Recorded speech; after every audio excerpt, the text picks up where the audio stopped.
Good morning student, welcome to school learning. आज हम class 9th की एनसीईआरटी की बुक इकोनॉमिक्स का पहला अध्याय जो कि पालमपुर की कहानी है उसे डिस्कस करेंगे।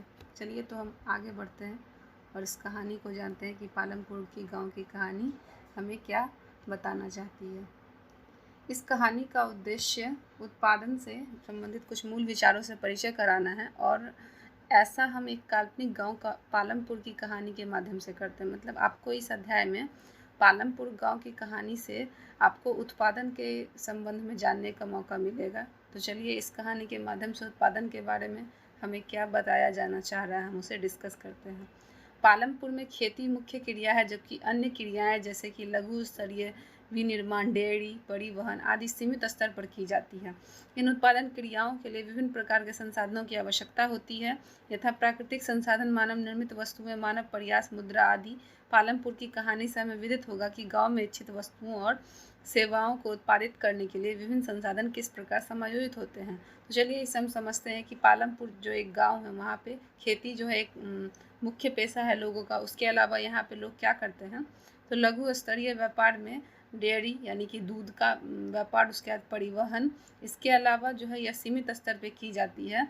और यथा प्राकृतिक संसाधन, मानव निर्मित संसाधन और मानव प्रयास, मुद्रा आदि भी इसी गांव से संबंधित है। तो हम जान सकते हैं उत्पादन के बारे में कि पालमपुर की का जो गांव है वहाँ पे ये सब क्रियाएं होती है। मतलब आप समझ सकते हैं कि यह एक गांव भले ही है लेकिन इसमें व्यापार व्यवसाय के साधन यहाँ प्रमुख रूप से हैं। चलिए अब आगे पढ़ते हैं। परिचय। पालमपुर के आसपास जो है पड़ोस के गांव और कस्बों से भली भांति जुड़ा हुआ है और यह एक बड़ा गांव है जहां पर यहाँ पे क्या क्या है, तो रायगंज है।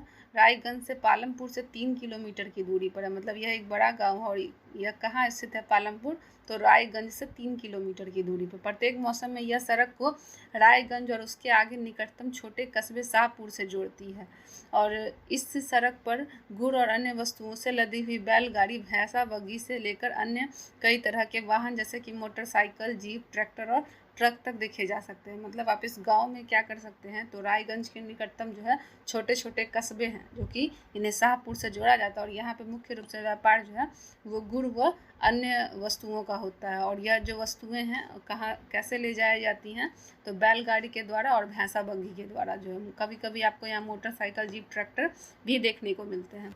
चलिए अब आगे बढ़ते हैं कि इस गांव में विभिन्न जातियों के लगभग 450 परिवार रहते हैं। गांव में अधिकांश भूमि के स्वामी उच्च जाति के 80 परिवार हैं। मतलब यहाँ पर जो है गांव की आबादी में 450 व्यक्ति रहते हैं और यहाँ पे उनकी भूमि के वे खुद स्वामी होते हैं और टोटल जो है यहाँ पे 80 परिवार हैं।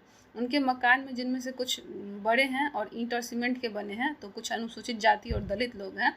वो गांव की कुल संख्या का 1/3 हैं और वे गांव के एक कोने में काफ़ी छोटे से घरों में रहते हैं, क्योंकि हो सकता है कि इन्हें व्यापार व्यवसाय में कुछ कमी के कारण या इनके पास कोई काम धंधा ना हो जिस कारण ये अधिक व्यापार व्यवसाय नहीं कर पाते होंगे। आर्थिक व्यवस्था जो इनकी अच्छी नहीं चल पाती होगी, इसलिए इनके घर क्या हैं, छोटे हैं और हमें यहाँ कुछ बड़े भी घर देखने को मिलते हैं। इनमें से कुछ मिट्टी और फूस के भी घर बने हैं। अधिकांश घरों में बिजली है। जो ईंट वगैरह के मकान बने हैं पक्के मकानों में, वहाँ पे आपको बिजली वगैरह भी देखने को मिलती है। नलकूप से बिजली चलते हैं। यहाँ पे जो बिजली का साधन है वो नलकूपों के द्वारा होता है और इसका उपयोग विभिन्न प्रकार के छोटे कार्यों के लिए किया जाता है। पालमपुर में 2 प्राथमिक विद्यालय और एक हाई स्कूल है। यहाँ पे विद्यालय की व्यवस्था है ताकि जो वहाँ के बच्चे हैं वो शिक्षा ग्रहण कर सके। गांव में एक राजकीय प्राथमिक स्वास्थ्य केंद्र है। यहाँ पे अस्पताल की भी व्यवस्था है जहाँ पे लोग अपना इलाज करवा सकते हैं। एक निजी औषधालय भी है जहाँ रोगियों का उपचार किया जाता है। यहाँ पर जो है एक मतलब गाँव के आसपास में भी निजी औषधालय खोला गया है जहाँ पे रोगी अपने उपचार के लिए आ सकते हैं। उसके बाद है उपयुक्त विवरण से स्पष्ट है कि पालमपुर में सड़क है, परिवहन के साधन है, बिजली है, सिंचाई है, विद्यालय और स्वास्थ्य केंद्रों का पर्याप्त विकसित तंत्र है। इन सुविधाओं की तुलना अपने निकट के गांव में उपलब्ध सुविधाओं से कीजिए कि पालमपुर जैसा गांव जो है हमारे आसपास के गांव के इलाकों में है या नहीं। आप भी अपने मतलब जिस जगह पे भी आप रहते होंगे, आप वहाँ के आसपास गांव या अगर आप गांव में रहते हैं तो उसकी तुलना आप पालमपुर से कीजिए और आपके यहाँ कौन सी चीज़ है और कौन सी चीज़ नहीं है उसके बारे में आप भी अपने दोस्तों से बताएं और उनसे भी जानें। एक काल्पनिक गांव पालमपुर की कहानी हमें किसी भी गांव में विभिन्न प्रकार की उत्पादन संबंधी गतिविधियों के बारे में बताएगी भारत के गांव में खेती उत्पादन की प्रमुख गतिविधि है। अन्य उत्पादन गतिविधि में जिन्हें गैर कृषि क्रियाएं कहा जाता है, लघु विनिर्माण, परिवहन, दुकानदारी आदि शामिल है। हम उत्पादन के बारे में कुछ सामान्य बातें जानने के लिए इन दोनों प्रकार की क्रियाओं पर विचार करेंगे। तो चलिए जानते हैं कि पालमपुर गांव में गैर कृषि क्रियाएं क्या क्या है और यहाँ लघु विनिर्माण, परिवहन, दुकानदारी आदि शामिल है। उसके बारे में कुछ सामान्य बातें और क्रियाकलाप के बारे में जानते हैं। उत्पादन का संगठन। उत्पादन का उद्देश्य ऐसी वस्तुओं और सेवाएं उत्पादित करना है जिनकी हमें आवश्यकता है। वस्तुओं और सेवाओं के उत्पादन के लिए 4 चीज़ें आवश्यक है। पहली आवश्यक है भूमि, मतलब अगर हम उत्पादन करते हैं तो हमें क्या क्या चीज़ें चाहिए, तो भूमि तथा अन्य प्रकार के प्राकृतिक संसाधन जैसे कि जल, वन, खनिज, इसी से उत्पादन हो सकता है। दूसरी आवश्यकता है श्रम, क्योंकि बिना श्रम के कोई भी काम होना आवश्यक नहीं है। मतलब बिना अगर हम श्रम नहीं करते हैं तो हमें किसी भी काम में सफलता नहीं मिलेगी। इससे यही बताया जा रहा है। कुछ उत्पादन क्रियाओं में जरूरी कार्यों को करने के लिए बहुत ज़्यादा पढ़े लिखे कर्मियों की ज़रूरत होती है। दूसरी क्रियाओं के लिए शारीरिक करने वाले के लिए श्रमिकों की ज़रूरत होती है। प्रत्येक श्रमिक उत्पादन के लिए आवश्यक श्रम प्रदान करता है। अब जो मान लीजिए कि उत्पादन है उसको हम कैसे चलाते हैं, मतलब कोई भी अगर प्रोड्यूस उत्पादन हो रहा है तो उसको चलाने के लिए क्या क्या चीज़ें आवश्यक है। तो इसकी पहली आवश्यकता भूमि है, क्योंकि भूमि पे ही हम जल, वन और खनिज का इस्तेमाल कर सकते हैं, क्योंकि इन चीज़ों के अलावा जो है उत्पादन संभव नहीं हो सकता है। जैसे खनिज का ही व्यापार हो गया या वन में बहुत सारी ऐसी चीज़ें जिसका व्यापार व्यवसाय हो सकता है। और जल जो है ये मुख्य रूप से आवश्यक है उत्पादन के क्षेत्र में। उसके अलावा जो है यहाँ पे श्रम भी चाहिए। अब यहाँ पे श्रम 2 प्रकार के होते हैं, एक तो शारीरिक श्रम हो गया, दूसरा क्या होगा, बौद्धिक श्रम हो गया। क्योंकि अगर लोग अधिक पढ़े लिखे हैं तो वो हमें कुछ आसान मार्ग बताएंगे, और जो शारीरिक श्रम वाले व्यक्ति हैं उनका काम क्या होगा, जैसे कि जो क्या कर सकते हैं, जिनके पास बुद्धि है वो अपनी बुद्धि का प्रयोग करके सामान्य रास्ता निकाल सकते हैं उत्पादन में, सरल रास्ता, ताकि वो काम आसान हो सके। उसके अलावा जो शारीरिक श्रम वाले व्यक्ति हैं उनका भी सहयोग काफ़ी ज़्यादा आवश्यक होता है सामान वस्तुओं को उठाने में, जो कि हर व्यक्ति के द्वारा यह संभव नहीं है। तीसरी आवश्यकता क्या है, तो भौतिक पूंजी। बिना पूंजी के तो हम कोई भी कार्य नहीं कर सकते हैं। अर्थात उत्पादन के प्रत्येक स्तर पर अपेक्षित कई तरह के आगत है। क्या आप जानते हैं कि भौतिक पूंजी के अंतर्गत कौन कौन सी मदें आती हैं? तो भौतिक पूंजी में औजार, मशीन, भवन। औजार मशीनों में अत्यंत असाधारण औजार जैसे कि किसान के हल से लेकर परिष्कृत मशीन जैसे जनरेटर, टरबाइन, कंप्यूटर आदि आते हैं। औजार मशीनों और भवनों का उत्पादन में कई वर्षों तक होता है। इन्हें अस्थायी पूंजी कहते हैं। तो चलिए हम समझते हैं कि भौतिक पूंजी के बारे में क्या बताया जा रहा है, कि हम किसी भी उत्पादन को अगर शुरू करते हैं तो उसमें औजार होने आवश्यक है, मशीन होने आवश्यक है। चाहे व्यापार, चाहे उत्पादन छोटे हों या बड़े हों। इनमें हम लोगों को अगर छोटे व्यापार के बारे में समझे तो किसान को हल चाहिए होंगे, उन्नत किस्म की मशीन जैसे कि ट्रैक्टर वगैरह चाहिए होगा, ताकि वो आसानी से जो है हल के द्वारा जोते गए खेतों में जितने अधिक समय लगते हैं वो कम समय में ही क्या कर सके, तो ट्रैक्टर के माध्यम से खेती वगैरह आसानी से कर सके। इसके अलावा जो बड़े उत्पादन होते हैं उनमें हमें जनरेटर की आवश्यकता होती है, टरबाइन की आवश्यकता होती है और कंप्यूटर भी, ताकि हम जो है जो भी व्यापार व्यवसाय हो रहा है उसका एक आंकड़ा तैयार करके रख सके, इकट्ठे रख सके। क्योंकि मान लीजिए कि आजकल तो दुनिया बहुत ही ज़्यादा आधुनिक के क्षेत्र में आगे बढ़ चुकी है, तो अगर हम लिखित रूप में साक्ष्य रखते हैं तो उसके नष्ट होने का खतरा होता है। लेकिन अगर हमारे पास कंप्यूटर है तो कंप्यूटर आपको पता ही है कि वो बहुत ही तेज़ी से काम करता है, जैसे कि कैलकुलेशन वगैरह में, डाटा संग्रह करने में। इसके अलावा भी बहुत सारी ऐसी चीज़ें हैं। उसके बाद हमें औजार, मशीन और भवन भी चाहिए होंगे, जिनका प्रयोग हम क्या कर सकते हैं, तो हम उत्पादन में कर सकते हैं। यही अस्थायी पूंजी कही जाती है, जो कि उत्पादन के लिए आवश्यक है। चलिए कच्चा माल और नगद मुद्रा के बारे में समझें। उत्पादन में कई प्रकार के कच्चे माल की आवश्यकता होती है। मान लीजिए कि अगर हम वस्त्र तैयार कर रहे हैं तो हमें कॉटन वगैरह चाहिए होगा, जूट वगैरह चाहिए होंगे। उसके अलावा अगर हम कोई भी सामान तैयार करते हैं जो हम बाज़ार में बेचने जा रहे हैं तो उसके लिए सबसे पहले हमें कच्चे सामान चाहिए। जैसे मान लीजिए एक उदाहरण से समझते हैं कि जो कुम्हार है उसे मटका बनाने के लिए सबसे पहले कच्चे माल यानी कि मिट्टी की आवश्यकता होती है। मिट्टी को वह चाक पर पहले बनाता है, उसके बाद वो क्या करता है, उसे आग में पकाता है, फिर जाकर उसे रंगता है और तब मार्केट में बेचता है। तो इसी तरीके से हमें जो है कच्चा माल की आवश्यकता होती ही है। अब यह चलिए यहाँ क्या लिखा गया उसे समझें कि उत्पादन में कई प्रकार के कच्चे माल की आवश्यकता होती है, जैसे कि बुनकर द्वारा प्रयोग में लाया जाने वाला सूत और कुम्हारों के द्वारा प्रयोग में लाई जाने वाली मिट्टी। उत्पादन के दौरान भुगतान करने तथा जरूरी माल खरीदने के लिए कुछ पैसों की भी आवश्यकता होती है। कच्चा माल तथा नगद पैसों को कार्यशील पूंजी कहते हैं। औजार, मशीन तथा भवनों में ये भिन्न चीज़ें उत्पादन क्रिया के दौरान समाप्त हो जाती है। चौथी आवश्यकता भी होती है कि आपको स्वयं उपभोग हेतु बाजार में बिक्री हेतु उत्पादन करने के लिए भूमि, श्रम और भौतिक पूंजी को एक साथ करने के लिए योग्य मानव और उद्यम की आवश्यकता पड़ती है। आजकल इसे मानव पूंजी जो है वो कहा जाता है, जैसे कि उत्पादन भूमि, श्रम और पूंजी को संयोजित करके संगठित होता है, जिसे उत्पादन के कारक कहते हैं।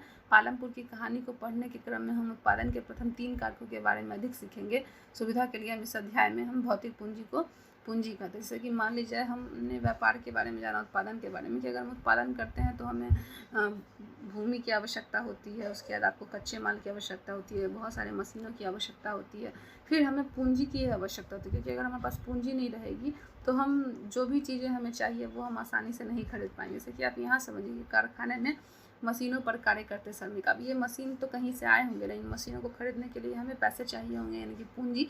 जो यहाँ पे व्यापारी काम कर रहे हैं उनके काम का तनख्वाह भी हमको देना होगा। तो अगर हमारे सामान बाज़ार में बिकेंगे तो उससे ही जो पूंजी आएंगी हम वो क्या करेंगे, तो श्रमिकों में बांटेंगे। उसके अलावा जो मशीन होती है उसको भी खरीद सकेंगे, तो पूंजी की आवश्यकता काफ़ी ज़्यादा अधिक होती है। चलिए अब इस चित्र को समझने के बाद हम आगे बढ़ते हैं और जानते हैं कि पालमपुर में खेती जो है उसके माध्यम से क्या क्या कहा जा रहा है। जैसे कि यहाँ पे कहा जा रहा है कि भूमि स्थिर है, मतलब इसके कहने का अर्थ यही है कि भूमि में किसी भी तरीके का बढ़ोतरी या कमी नहीं होता। पालमपुर में खेती उत्पादन की प्रमुख क्रिया है। यहाँ पे लोगों का काम करने में जो सबसे मुख्य क्रिया है वो क्या है, तो कृषि है, यानी कि खेती है। काम करने वालों में 75% लोग जो है अपनी जीविका के लिए खेती पर निर्भर हैं। वे किसान अथवा कृषि श्रमिक हो सकते हैं, और जो 25% है वो जैसे कि डेयरी उत्पादन और वस्तुओं का ले जाना और लाना, इन सब चीज़ों के लिए वो कार्य करते हैं। इन लोगों का हित खेतों में उत्पादन से जुड़ा हुआ है, लेकिन याद रखिए कृषि उत्पादन में एक मूलभूत कठिनाई है, खेती में प्रयुक्त भूमि क्षेत्र वस्तुतः स्थिर होता है। पालमपुर में जो है 1960 से आज तक जुताई के अंतर्गत कई क्षेत्रों में विस्तार नहीं हुआ। उस समय तक गांव की कुछ भूमि बंजर को कृषि योग्य भूमि में बदल दिया गया। नई भूमि को खेती योग्य बनाकर कृषि उत्पादन और बढ़ाने की कोई गुंजाइश नहीं थी। उसके अलावा यहाँ पे सिंचाई की जा सकती है। प्रारंभ में कुछ नलकूप सरकार द्वारा लगाए गए थे, जल्दी ही किसानों ने अपने निजी नलकूप लगाने भी आरंभ कर दिए। परिणामस्वरूप 1970 ईस्वी के दशक में मध्य तक 200 हेक्टेयर के पूरे जुते हुए क्षेत्र की सिंचाई होने लगी। चलिए यहाँ पे 2 घटनाएं दी गई, इनको हम समझते हैं और जानते हैं कि यहाँ क्या कहा जा रहा है कि भूमि मापने की मानक इकाई क्या है, हेक्टेयर है। यद्यपि गांव में भूमि का माप बिघा, गुंठा आदि जैसे क्षेत्रीय इकाइयों में भी किया जाता है। 1 हेक्टेयर 100 मीटर की भुजा वाले वर्ग के क्षेत्रफल के बराबर होता है। क्या आप 1 हेक्टेयर के मैदान की तुलना अपने स्कूल के मैदान से कर सकते हैं? जैसे कि यहाँ पे कहा गया है कि भूमि मापने के लिए मानक इकाई हेक्टेयर का प्रयोग किया जाता है, और ज़्यादातर गाँव में भी इसी चीज़ों का प्रयोग होता है। 1 हेक्टेयर में क्या होती है, 100 मीटर भुजा वाले वर्ग क्षेत्रफल के बराबर होता है। आप भी अनुमान लगा कर देखिए कि आपका स्कूल का मैदान जो है वो कितना बड़ा है हेक्टेयर के अनुमान से।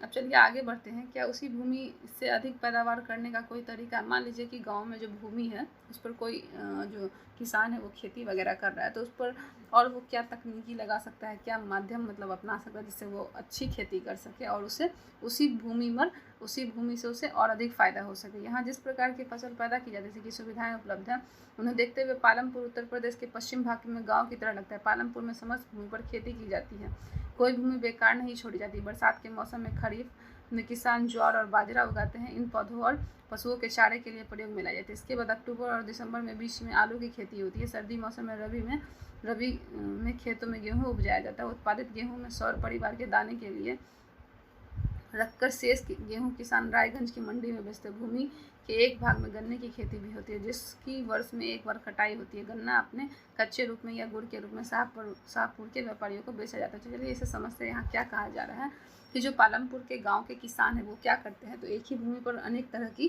खेती करते हैं, मतलब अनेक फसल यहाँ पे होगा। जैसे कि आपको यहाँ लिखा भी गया है, बरसात के मौसम यानी कि खरीफ में वो ज्वार और बाजरा उगाते हैं। उसके बाद जो है जो ज्वार बाजरा बेच लिया जाता है, उससे जो मतलब खरपतवार बचता है वो जानवरों को खिलाने के लिए रखते हैं। उसके अलावा फिर सर्दी के मौसम में रबी फसल उगाए जाते हैं जो कि गेहूँ होती है।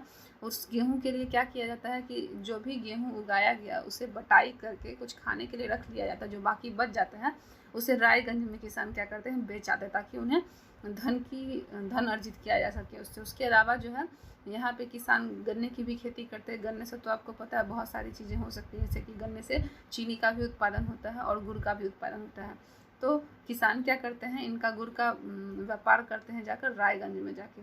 चलिए उसके आगे भी समझते हैं कि एक ही भूमि पर जो है किसान अलग अलग तरीके की फसल उगाते हैं अलग अलग वर्षों में, ताकि उन्हें जो है एक ही भूमि से अनेक फायदे हो सके। पालमपुर में एक वर्ष में किसान 3 अलग अलग फसल पैदा कर पाते क्योंकि वहाँ सिंचाई की सुविकसित व्यवस्था है। पालमपुर में बिजली जल्दी ही आ गई थी, उसका मुख्य प्रभाव पड़ा सिंचाई की पद्धति बदल गई क्योंकि अब जैसे कि हमें पानी की आवश्यकता होती है तो हमारे पास मोटर है या फिर हमारे पास समरसेबुल है, तो किसान क्या कर सकते हैं, उसे आसानी से प्रयोग करके पानी की कमी को पूरा कर सकते हैं। तो बिजली आ जाने से सिंचाई में काफ़ी ज़्यादा सुविधा मिलने लगी। पालमपुर में बिजली जल्द आ गई, उसका मुख्य प्रभाव पड़ा सिंचाई की पद्धति ही बदल गई। यहाँ पे किसान कुआं से रहट द्वारा पानी निकालकर छोटे छोटे खेतों की सिंचाई करते थे। लोगों ने देखा कि बिजली से चलने वाले नलकूप ज़्यादा प्रभावी ढंग से, मतलब पहले लोग कुएं से सिंचाई करते, लेकिन जब बिजली आ गई तो आसानी से सिंचाई की जा सकती थी। प्रारंभ में कुछ नलकूप सरकार द्वारा लगाए गए थे, पर जल्दी ही किसानों ने अपने निजी नलकूप भी लगाने आरंभ कर दिए जैसे कि बिजली आ गई, क्योंकि वो जो भी मतलब व्यापार व्यवसाय करते थे उनसे जो धन अर्जित किए उन्हें बचाकर वो क्या करते तो नलकूप की व्यवस्था करने लगे थे। जल्दी ही किसानों ने अपने निजी नलकूप भी लगवाना आरंभ कर दिया। परिणाम से 1970 ईस्वी के दशक के मध्य में 200 हेक्टेयर के पूरे जुते हुए क्षेत्र की सिंचाई होने लगी। जैसे कि पहले 100 हेक्टेयर वाले होते थे, लेकिन अब जो है 200 हेक्टेयर की सिंचाई होने लगी। आप अनुमान लगा सकते हैं कि जो है 1960 से 1970 ईस्वी में कितना ज़्यादा अंतर हो गया और पालमपुर गांव का कितना ज़्यादा विकास भी हो गया। भारत के सभी गांवों में एक ऐसी उच्च स्तर की सिंचाई की व्यवस्था नहीं है। नदियों मैदानों के अतिरिक्त हमारे देश में तटीय क्षेत्रों में अच्छी सिंचाई होती है। इसके विपरीत पठारी क्षेत्र जैसे कि दक्षिण पठार में सिंचाई कम होती है।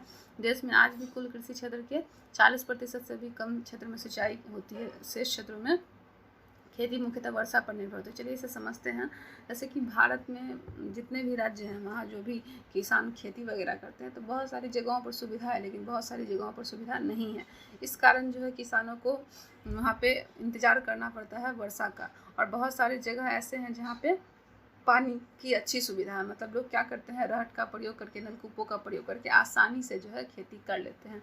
तो 40% से भी कम क्षेत्रों में सिंचाई यहाँ पे होती है और शेष क्षेत्रों में मुख्यतः वर्षा पर ही निर्भर है। इससे समझा जा सकता है कि भारत में कुछ ही स्थानों पर जो है यह अच्छी व्यवस्था है, बाकी स्थानों पर जो है बहुत ज़्यादा कमियाँ भी है, जिस कारण जो है वर्षा पर निर्भर होना पड़ता है। एक वर्ष में किसी भूमि पर एक से ज़्यादा फसल पैदा करने में बहुविधि फसल प्रणाली करते हैं। जैसे कि मान लीजिए कि पहले जो है किसानों के पास उतनी तकनीकी सुविधा नहीं थी, तो वो एक ही मतलब क्या करते थे, खेत पर एक ही तरीके की फसल बोते थे। लेकिन अब तकनीकी सुविधा आ जाने के कारण वो क्या करते हैं, एक ही वर्ष में अनेक तरह की फसलों को बो लेते हैं। इससे उन्हें फ़ायदा भी होता है और जो है भारत में किसी भी तरीके की अन्न की कमी नहीं होती है और किसानों का मुख्य योगदान होता है, जिनके कारण हमें अन्न जो है वो समय पे उपलब्ध हो पाता है। इसी व्यवस्था के कारण जिसे हम बहुविधि फसल प्रणाली कहते हैं, इसमें एक से अधिक फसल जो है वो पैदा की जाती है।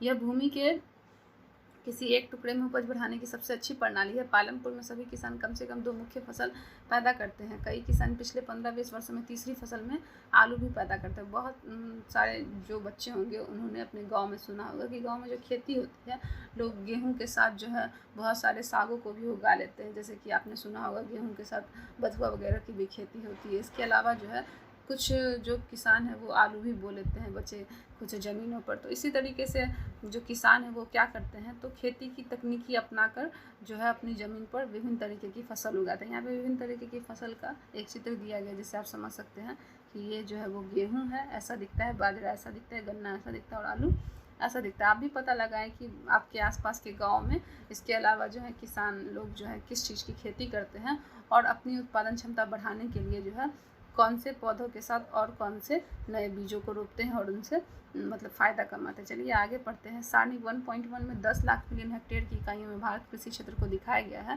सारणी के नीचे दिए गए आरेख में से चित्रित करें। आरेख क्या दिखाता है, कक्षा में चर्चा करें। क्या सिंचाई के अंतर्गत आने वाले क्षेत्रों को बढ़ाना आवश्यक है। चलिए इससे हम समझते हैं कि 1.1 में यहाँ पे क्या कहा जा रहा है कि 10 लाख मिलियन हेक्टेयर इकाइयों में भारत के कृषि क्षेत्र को दिखाया। जैसे कि आप यहाँ समझिए, यहाँ चित्र दिया गया है। संबंधित वर्षों में जुताई के क्षेत्र 1950 से 51 129 था, 1990 में 91 में 157, 2001 से 2001 तक में 156 है, 210 से 11 में 156 है, फिर 11 से 12 में 156, 12 से 13 में 157, 13 से 14 में 156 और 14 से 15 में 155। आपने देखा कि कुछ वर्षों में यह कम हो रहा है तो कुछ वर्षों में यह अधिक हो रहा है। ऐसा क्यों है, इसके विषय में हम जानते हैं कि अन्निम गणना, ये pocket book of agriculture statics 2017 का एक गणना किया गया है आंकड़ों के द्वारा। आर्थिक एवं सांख्यिकी निदेशालय, कृषि निगम और किसानों के कल्याण विभाग के द्वारा। मान लीजिए कि किसी क्षेत्र में वर्षा की कमी रही होगी, वहाँ पे बहुत ज़्यादा जो है तकनीकी सुविधा नहीं होगी, जैसे कि नलकूप की व्यवस्था नहीं होगी, तो कहीं कहीं वहाँ कम है, और उसके अनुसार जो है कि बहुत सारे खेत में जो किसान होते हैं वो 2 से 3 खेती कर लेते हैं, और बहुत ज़्यादा किसान जो है सिर्फ 1 ही 2 कर पाते हैं। तो उससे संबंधित ये आंकड़े दिए गए हैं, जिससे आप देख कर समझ सकते हैं कि संबंधित वर्षों में जुताई के क्षेत्र के आंकड़े क्या थे। अब चलिए इस डाटा को समझते हैं। ये यहाँ पे आपको दिया गया था सारणी के रूप में, और यहाँ पे दिया गया है आंकड़ों के रूप में, जिसे हम समझ सकते हैं जुताई क्षेत्र में मिलियन हेक्टेयर। जैसे कि 1950-51 में देखिए 120 से 90-91 में आपको 140 से ऊपर 150 के बीच में, 2001 से 2002 में उतना ही है। जैसे यही ऊपर वाला डाटा जो दिया गया, आप इसे भी देखकर समझ सकते हैं। वही बातें जो है यहाँ कही गई हैं, जिससे आप डाटा के द्वारा देखकर समझ सकते हैं। आप पालमपुर में पैदा की जाने वाली फसलों के बारे में पढ़ चुके हैं। अपने क्षेत्र में पैदा की जाने वाली फसलों की सूचना के आधार पर निम्न सारणी को भरिए। आप भी इस तरीके से बना सकते हैं, और जो है आगे आपको कुछ डाटा दिया जा रहा है, आप भी उसे भरें। जैसे कि आप जिस भी राज्य में रहते हैं वहाँ किस चीज़ों की खेती होती है, इसमें फसल का नाम लिखिए, उसके बाद किस माह में बोई जाती है, किस माह में काटी जाती है, और सिंचाई के साधन यहाँ पे वर्षा, तालाब, नलकूप, नहर किन चीज़ों का प्रयोग किया जाता है उसे लिखें। आप इसे भरें, खुद से करें। खुद से करने में आपको यह चीज़ें मालूम होगी कि हमारे राज्य में किन किन चीज़ों की खेती होती है। अपने बड़ों से पूछें, अपने माता पिता से पूछें, या अपने आसपास के किसानों से भी आप पूछकर इसे भर सकते हैं। आपने देखा कि एक ही जमीन के टुकड़े से उत्पादन बढ़ाने का तरीका बहुविधि फसल है। दूसरा तरीका है अधिक उपज के लिए भूमि में आधुनिक कृषि विधियों का प्रयोग करना। उपज को भूमि में किसी टुकड़े में एक ही मौसम में पैदा की गई फसल के रूप में मापा जाता है। 1960 ईस्वी के दशक में मध्य तक एशिया में पारंपरिक बीजों का प्रयोग किया जाता था, जिनकी उपज अपेक्षाकृत कम थी।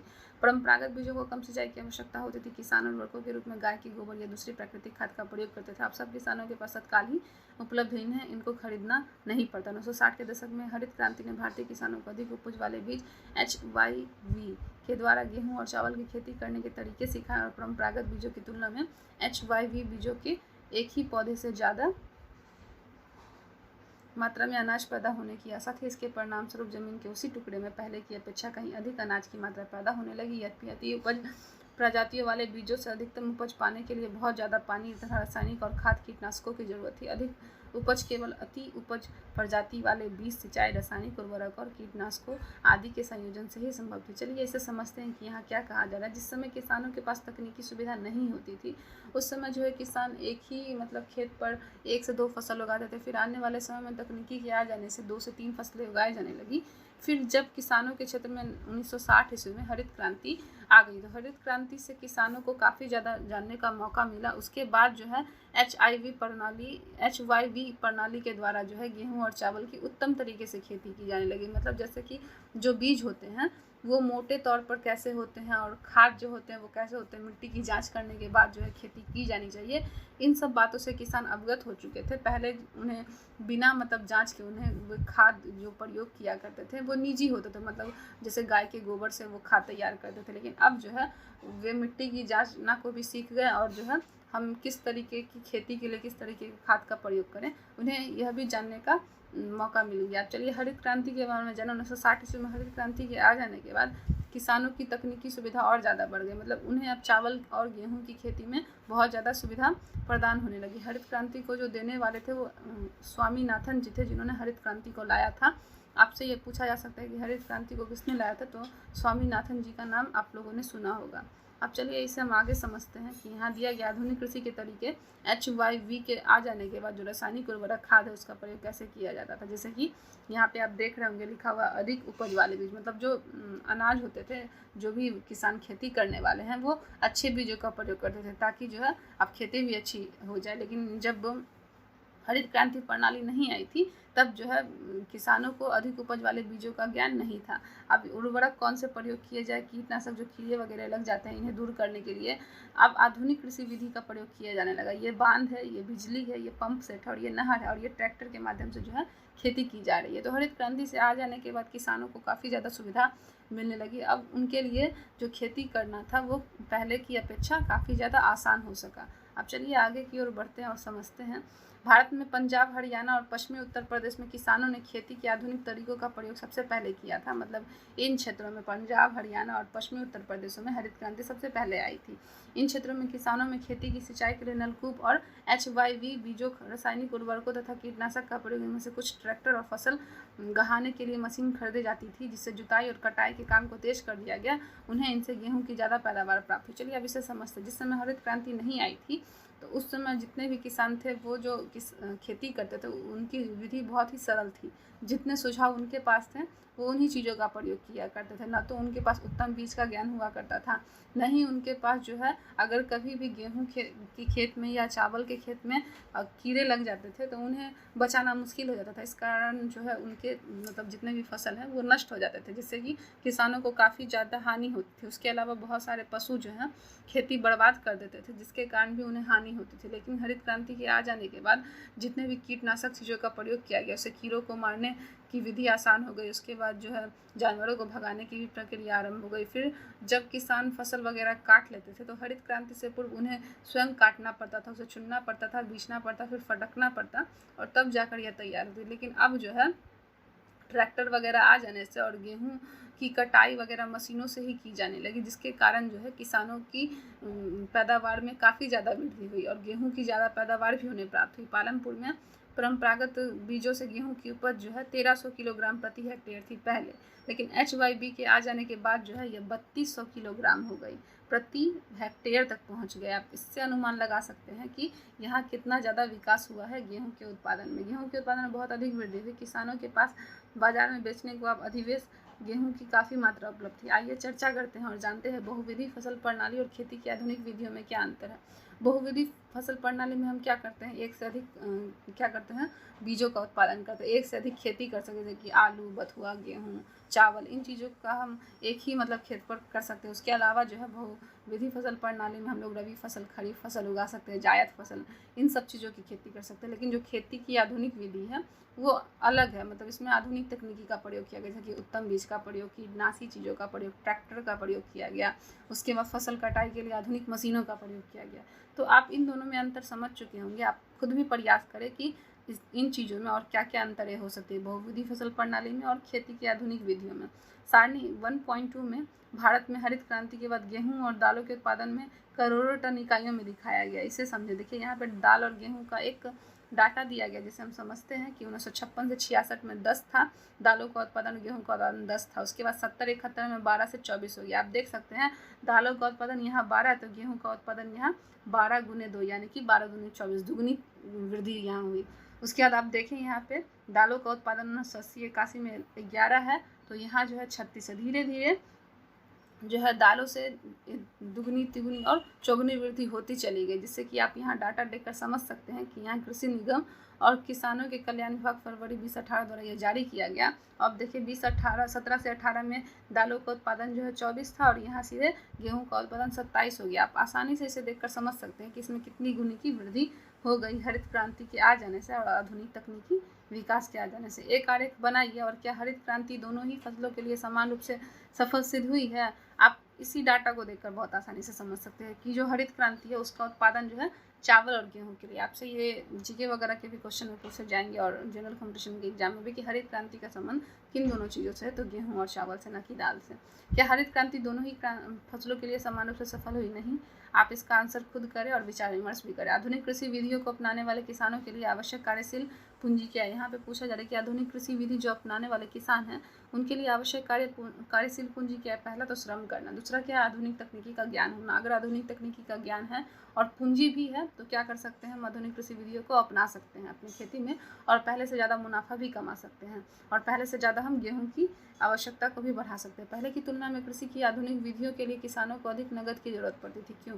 क्योंकि पहले जो भी अगर किसान खेती करने जा रहे हैं, जब तक उन्हें गेहूं या चावल या अपने अन्न को बेचने के बाद पूंजी नहीं मिलेगी तब तक वो नया व्यापार व्यवसाय कैसे शुरू करते हैं। उनके पास उत्तम तरीके की बीजें नहीं थी जिन्हें उन्हें खरीदना पड़ता था। उसके बाद उन्हें श्रम भी काफ़ी ज़्यादा अधिक करना पड़ता था, जिससे कि एक खेत में उन्हें 3-4 श्रमिक की आवश्यकता होती थी। लेकिन अब एक ही व्यक्ति जो है आसानी से काम कर सकता है। जब आधुनिक तकनीकी आ गई, हरित क्रांति आ गई तो एक ही किसान जो है बहुत आसानी से वो कीटनाशक का प्रयोग करके कीड़ों को भगा सकता है, जानवरों को भगा सकता है। उसके अलावा जो है कटाई वगैरह में भी एक से अधिक आदमी की आवश्यकता नहीं होती है। तो आप भी सोच सकते हैं कि पहले के तुलना में कृषि आधुनिक विधियों के लिए किसानों को अधिक नकद की ज़रूरत जो है पड़ती है, क्योंकि उन्हें आधुनिक तकनीकी की मशीनें खरीदनी होती हैं, उसके अलावा बीज खरीदने होते हैं, कीटनाशक चीज़ें खरीदने होती हैं, उसके अलावा खाद खरीदने होते हैं, कंपोस्ट खरीदना होता है। तो इसीलिए पहले की तुलना में कृषि की आधुनिक विधियों में किसानों को अधिक नकद की ज़रूरत पड़ती है। अब चलिए आगे बढ़ते हैं। खेत पर जाने के पश्चात कुछ क्षेत्रों में किसानों से बात करने के लिए मालूम करिए कि आधुनिक या परंपरागत या मिश्रित खेती, इन विधियों में किसान किसका प्रयोग करते हैं, सिंचाई के क्या स्रोत होते हैं, कृषि भूमि के कितने भाग में सिंचाई होती है, और किसान अपने लिए आवश्यक कागज कहाँ से प्राप्त करते हैं। आप इन प्रश्नों पर खुद भी विचार करें, क्योंकि पीछे जितना समझाया गया है इन चीज़ों के बारे में बता दिया गया। जैसे कि अगर हम एक क्वेश्चन आपको बता भी दें सिंचाई के स्रोत क्या होते हैं, तो बहुत सारी चीज़ें, रहट वगैरह हो गया, उसके अलावा नलकूप, तालाब, नदी, आप भी और भी सोचें और बाकी सारे क्वेश्चनों का आंसर भी खुद खोजने का प्रयास करें। चलिए आगे बढ़ते हैं। क्या भूमि यह धारणा कर पाएगी, मतलब भूमि जो है यह जो व्यवस्था बनी हरित क्रांति की, उसे धारण कर पाएगी। भूमि एक प्राकृतिक संसाधन है और इसका सावधानीपूर्वक प्रयोग करना आवश्यक है, क्योंकि अगर हम हद से ज़्यादा आधुनिक चीज़ों का प्रयोग करते हैं तो भूमि भी प्रदूषित हो सकती है। वैज्ञानिक रिपोर्टों से संकेत मिलता है कि खेती की आधुनिक विधियों में प्राकृतिक संसाधन के आधार का अति उपयोग किया, मतलब हद से ज़्यादा। अनेक क्षेत्रों में हरित क्रांति के कारण उर्वरकों के अधिक प्रयोग से मिट्टी की उर्वरता कम हो गई है पहले के मुकाबले, और मिट्टी प्रदूषित भी हो गई है और यह नमी अपनी खोने लगी है। इसके अतिरिक्त नलकूपों में सिंचाई के कारण भूमि जल के सतत प्रयोग से भौम जल स्तर जो कम हो गया, क्योंकि पहले किसान के पास सीमित जल था तो वो प्रयोग करता था, लेकिन आजकल जो है रहट वगैरह या नलकूपों से ज़्यादा जल खींचा जाता है, जिसके कारण भूमि का जल जो है वो कम हो गया है। मिट्टी की उर्वरता और भौम जल जैसे पर्यावरणीय संसाधन कई वर्षों में बनते हैं, एक बार अगर ये नष्ट हो गए तो उन्हें पुनर्जीवित करना क्या है, मुश्किल है। इसलिए आज हम अपने आसपास के क्षेत्रों में देखते हैं कि हमें पानी की कमी भी होने लगी है। कृषि का भावी विकास सुनिश्चित करने के लिए हमें पर्यावरण की देखभाल करनी होगी। अब आपसे प्रश्न पूछा जा रहा है क्या यह भूमि धारण कर पाएगी जो हरित क्रांति की प्रणाली है और आधुनिक तकनीकी प्रणाली। यह अच्छी तो है, लेकिन अति अगर हम करते हैं, मतलब ज़्यादा प्रयोग करते हैं, तो इसके लिए भूमि के लिए यह खराब हो सकती है। भूमि लवण युक्त हो सकती है, भूमि की उर्वरता कम हो सकती है, क्योंकि अधिक खाद का प्रयोग, अधिक केमिकल के प्रयोग होने से भूमि जो है प्रदूषित हो जाएगी। इसके अलावा जो भौम जल स्तर है, वो जो मोटर होते हैं और जो नलकूप होते हैं वो पानी बहुत अधिक खींचते हैं, जिसके कारण जो है पानी की कमी भी हो सकती है और पर्यावरण का जो वास्तविक क्रियाकलाप है, जो स्थिति है, वो उस पर प्रभाव पड़ सकता है।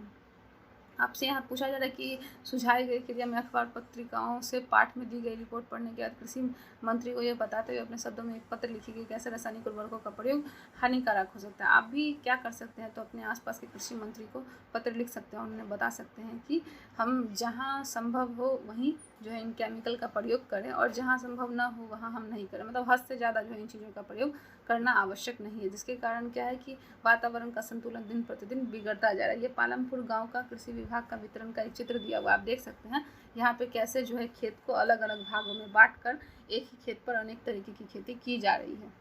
अब चलिए आगे पढ़ते हैं। रासायनिक उर्वरक ऐसे खनिज है जो पानी में घुल जाते हैं और पौधों को तुरंत उपलब्ध हो जाते हैं, लेकिन मिट्टी में इन्हें लंबे समय तक धारण करने की क्षमता नहीं है। मिट्टी से निकलकर भौम जल नदियों और तालाबों को प्रदूषित करते हैं। रासायनिक उर्वरक मिट्टी में उपस्थित जीवाणु और सूक्ष्म अवयवों को नष्ट कर सकते हैं। इसका अर्थ यह है कि उनके प्रयोग में कुछ समय के पश्चात मिट्टी की तुलना कम उपजाऊ रह गई है। चलिए इसे समझते हैं कि यहाँ क्या कहा जा रहा है कि डाउन टू अर्थ नई दिल्ली का एक रिपोर्ट है जिसमें कहा जा रहा है कि आधुनिक तकनीकी से भले ही किसानों को फ़ायदा हुआ हो, लेकिन यह जो भूमि के लिए आवश्यक नहीं है, क्योंकि अधिक उपयोग करने से भूमि में लवण भी काफ़ी ज़्यादा बढ़ गई है और जो है उसकी उर्वरता क्षमता जो है वो काफ़ी ज़्यादा कम हो गई, क्योंकि जो केमिकल होते हैं भले ही आसानी से खाद जो है पेड़ पौधों तक पहुंचा देते हैं, लेकिन मिट्टी के लिए यह खराबी करते हैं और जो है बहुत सारे जीवाणु और सूक्ष्म अवयवों को नष्ट कर देते हैं केमिकल के कारण, जिससे कि मिट्टी की उर्वर क्षमता क्या होती है, कम हो जाती है और उसमें ह्यूमस की कमी भी होने लगती है। आगे समझे, देश में रासायनिक खाद का सबसे अधिक प्रयोग पंजाब में किया गया है, जहाँ पर रासायनिक खाद के निरंतर प्रयोग से मिट्टी की गुणवत्ता कम हो गई है। पंजाब के किसानों को पहले का उत्पादन स्तर के लिए अब से अधिक रसायन उर्वरकों को अन्य आगत प्रयोगों को करना पड़ता है। इसका मतलब है वहाँ खेती की लागत बहुत तेज़ी से बढ़ रही है। बढ़ती जनसंख्या के साथ जो है किसान भी अब चाह रहे हैं कि जिस तरीके से जनसंख्या बढ़ी वो भी अपना उत्पादन बढ़ाते जाए, लेकिन उन्होंने अगर भूमि के बारे में नहीं सोचा, अगर रासायनिक खादों का प्रयोग ज़्यादा किया तो भूमि की उर्वरता समाप्त हो जाएगी। पंजाब की स्थिति अभी यही है कि वहाँ जो है अधिक खेती करने के कारण जो है रासायनिक खादों का प्रयोग ज़्यादा किया गया, जिससे पंजाब की भूमि जो है वो उर्वर शक्ति क्या करे अपनी खोने लगी। यह जो है द ट्रिब्यून चंडीगढ़ के द्वारा रिपोर्ट दिया गया है। पालमपुर के किसानों में भूमि किस प्रकार वितरित होती है। आपने यह जान लिया होगा कि खेती के लिए भूमि कितनी महत्वपूर्ण है। दुर्भाग्यवश खेती के काम में लगे सभी लोगों के पास खेती के लिए पर्याप्त भूमि नहीं है। पालमपुर में 450 परिवारों में से लगभग 1/3 अर्थात 150 परिवारों के पास खेती के लिए भूमि नहीं है, जो अधिकांश दलित हैं। मतलब 450 परिवारों में जो है 150 परिवारों के पास यहाँ पे खेती करने के लिए ज़मीन नहीं है, क्योंकि वो दलित में आते हैं, उनके पास व्यापार व्यवसाय का साधन भी नहीं है और पूंजी भी नहीं है। बाकी परिवारों में 240 परिवार जिनके पास भूमि है, वो 2 हेक्टेयर से कम क्षेत्र वाले में भूमि के टुकड़ों पर खेती करते हैं। भूमि के ऐसे टुकड़ों पर खेती करने से किसानों के परिवारों को पर्याप्त आमदनी नहीं हो पाती, मतलब वो उतना नहीं उपजा पाते हैं कि परिवार के लिए भी पोषण कर सके और उसे बाजार में भी जाकर बेच सके। 1960 में कृषक गोविंद के पास 2.25 हेक्टेयर अधिक असिंचित भूमि थी, मतलब बिना सिंचित किए भी। गोविंद अपने 3 पुत्रों की मदद से इस पर खेती करते, यद्यपि वे बहुत आराम से नहीं कर रहे थे, लेकिन परिवार अपनी एक भैंस से होने वाली कुछ अतिरिक्त आय के लिए गुजारा होता था। जो भैंस का दूध वगैरह होता है उससे वे व्यापार कर सकते थे। गोविंद की मृत्यु के पश्चात जब गोविंद मर गया तो यह भूमि उसके तीनों पुत्रों में बट गई। प्रत्येक के पास अब केवल 0.75 हेक्टेयर भूमि का टुकड़ा था। अब बेहतर सिंचाई व्यवस्था और खेती की आधुनिक विधियों के बावजूद गोविंद के बेटे अपनी जमीन से गुजारा नहीं कर पाते, क्योंकि 3 व्यक्ति के होने के लिए 0.75 हेक्टेयर भूमि क्या है, काफ़ी कम है। वर्ष के कुछ भाग में उन्हें अतिरिक्त कार्य भी ढूंढना पड़ता था, क्योंकि इतनी भूमि में उनका गुजारा नहीं हो सकता था। चित्र 1.5 में आप एक गांव के चारों ओर बिखरे हुए भूमि के छोटे छोटे टुकड़े को देख सकते हैं। इस पर कुछ छोटे किसान खेती करते हैं और दूसरे गाँव के आधे से ज़्यादा क्षेत्र में काफ़ी बड़े आकार प्लॉट हैं। पालमपुर में मझोले और बड़े किसान 60 परिवार है जो 2 हेक्टेयर से अधिक भूमि पर खेती करते हैं, और कुछ बड़े किसानों के पास 10 हेक्टेयर या इससे अधिक भूमि होती है। चलिए यहाँ पे जो हम चित्र देख रहे हैं उसे एक बार और समझ लेते हैं कि पालमपुर गांव में कृषि भूमि का वितरण जो है, यहाँ पे आप कुछ छोटे छोटे जो भूमि देख रहे होंगे और कुछ बड़े इलाके, बड़े जो हैं वो अमीर लोगों के पास है। जैसे कि यहाँ पे दिया भी गया था कि कुछ ऐसे लोग हैं जिनके पास भूमि की संख्या जो है वो कम है, तो वो इसी जगहों पर खेती किया करता है। आप इसी आंकड़े को देखकर समझ रहे होंगे कि यहाँ पे लोगों का व्यापार व्यवसाय किस तरीके का होता था, मतलब समान रूप से वितरित नहीं था। यहाँ पे जिन लोगों के पास अधिक भूमि थी वे आराम से मतलब खेती कर रहे थे, व्यापार व्यवसाय कर रहे थे, लेकिन जिनके पास छोटी ज़मीन है वे खेती कर जरूर रहे थे, लेकिन वो तो न ठीक से अपने परिवार का पालन पोषण कर पा रहे थे, इसलिए उन्हें दूसरे कामों को भी करना पड़ता था। चलिए ये वीडियो का पहला पार्ट था, अब इसे समाप्त करते हैं और अगले पार्ट 2 में इस अध्याय को हम देखेंगे। अगर आपको यह वीडियो अच्छा लगा हो तो इसे ज़रूर लाइक, सब्सक्राइब, कमेंट करें और अपने दोस्तों में इसे शेयर भी करें। Thank you.